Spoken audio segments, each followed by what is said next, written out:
Okay, I felt like I needed to make this video, um, because I've gotten in my inbox, which is so crazy. It looks like it only has like I only have 8 viewers or like a short amount of viewers, which I don't care if I had 1 or 12,000. I'm gonna say what I need to say and let it be it. That's God that multiplies and God that divides it, you know. But I had to make this video because um of something that I saw on television, and it made me start thinking. It was just like, what? Like, if I didn't know any better, if I wouldn't have went through what I went through, I would think that um yeah, people are finally getting, what I went through, and people finally getting things. But after going through what I went through, I understand that um some people will play the ordeal. False versus the real. Okay, basically, I looked on television and I saw the segment when they were talking about R. Kelly, and not only that, but they were talking about a whole bunch of narcissists and people who just think they're on top of the world. And it was mostly men. I didn't see not one thing of women. I saw a lot of girl power, this and that, and just a lot of things. And I was like, had I seen this 2015 or 2012, or people just coming out of the blue and they had a hardship and they just come out and they're back on top, I would say, whoa, that's really good.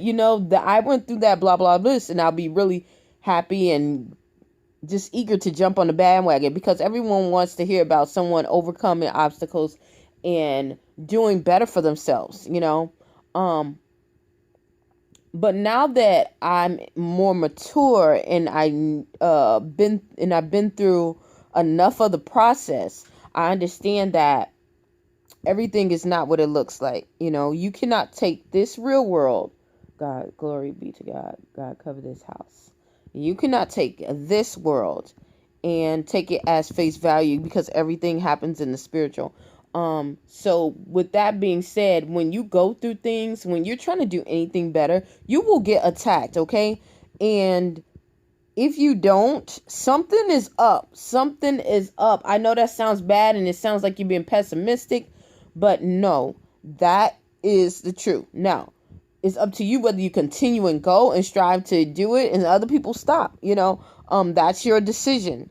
However, if someone is always prospering, they never go through hardships, that's somebody that you need to kind of run away from. Not even run away from, just slowly step back. Run away in secret, but you want to push back, because it just doesn't happen like that in real life. It does not happen like that. I just like I said, I saw what was on television and I was just like, oh my God. And this lady was telling this story and everybody's eating it up. And they're like, and I'm not saying anything about, this is nothing to do with the R. Kelly case or any other case for that matter. It's talking about a deeper understanding when you overcome something, when you're trying to do anything better or anything positive, or you're moving towards a goal, you're going to have a lot of obstacles to face, okay? And it's going to be a lot of difficulties and a lot of problems. Now, it might be you changing habits, and what I had to do, I did have to change my habit. I had to change things that I was comfortable in doing because of it, but if people are coming with this whole fairy tale Disney story, then you need to run, because that's not real life. That's a make believe picture that they just, some illusion that they wanted you to fall into, and you took it. That's how people are now. They're just going in and they're just taking everything at face value, what people are saying, and like, okay, yeah, because I heard my friend go through this and blah blah this, and now they can just up and go. Like, no, you have obstacles, then you have to deal with those obstacles. Once you overcome those obstacles, you got to deal with the challenges that you had to push aside to overcome the obstacles. Like, it's so crazy. Like, yeah, it's really really crazy. But um the best scenario, or the best quotation that I can think of this, would be no cross, no crown. Okay. Like I said, you are going to get persecuted. You are going to get persecuted. When I went through this whole pageantry thing, I didn't have any ill will towards anyone. I was so happy to be around anyone who would give me an opportunity to speak, to do anything, to be of service of them. But excuse me, God had to take me through this process. And like I said, had I not been through this process, I would not have known. And because I went through this process, I understand that you cannot be around people who believe in the okie doke and the fake and all of that. Now I am going to talk about the R. Kelly case as of this moment, and this is the only time I'm going to talk about it. Okay, so all of the women, every single last one of the women, the first thing that they said, and this is the first part of abuse anyway, they said that this man would not let them talk to other people that they used to talk to or that were around. And it's like they all came in agreements with it. You see what I'm saying? So you have to understand, like, if they didn't, they would have had some downfall. It would have been some more of a conflict. It still was a conflict there, but they agreed to it. So that's just like, and if you agree to it, you consent to it, you're saying okay. Whether it was bad for him to do it, but you consented to it. You said okay, and even if you didn't say okay, you verbally gave that consent because you didn't say anything to the people. The people that were working for him, they didn't say anything. They kept their mouth shut and didn't talk to other people. They, like the wife said, they couldn't talk. The dancers couldn't talk to the musicians, and the musicians couldn't talk to the promoters and all that. And that's what happened. They all consented to it. So,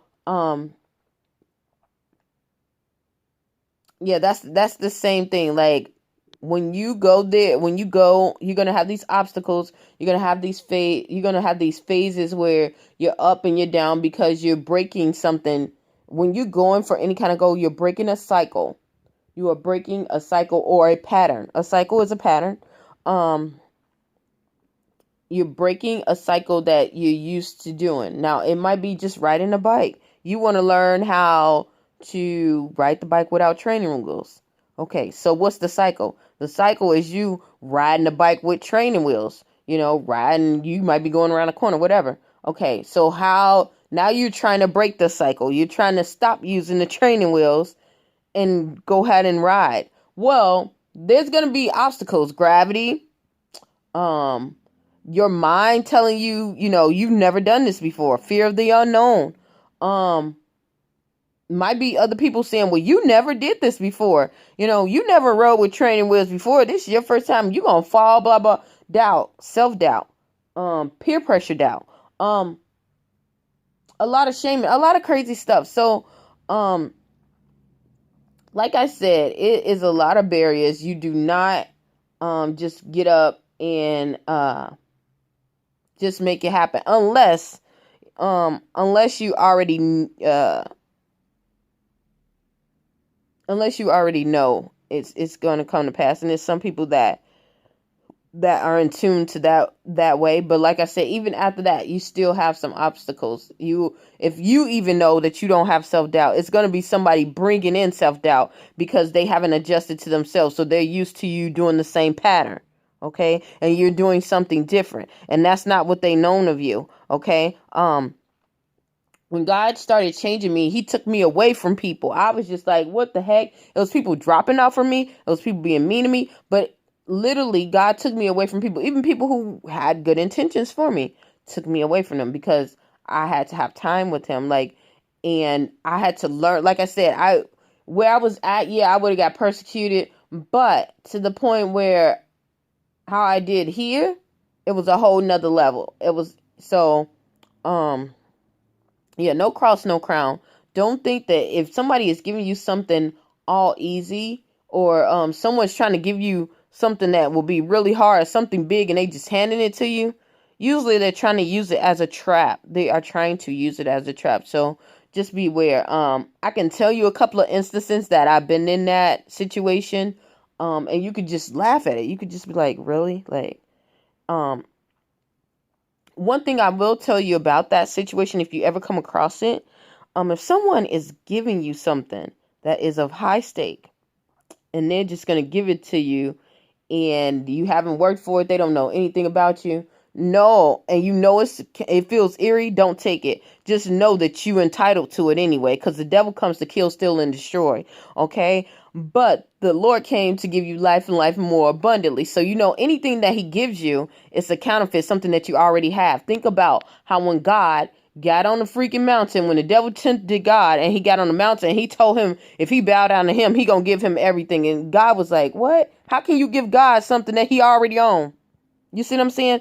So just understand that you don't have to have any fear or any doubt, because that's not what this video is talking about. It's just letting you know that you're going to come against some obstacles, and if they don't, you need to run from them, because they got some troubles coming in the end, because it's going to come. It's going to come. They're going to have some at the end. So yeah. Hopefully something I said or done will help you on your journey. It is already 11, almost 12 minutes. So stay tuned to Journey to Jerusalem. Thank you.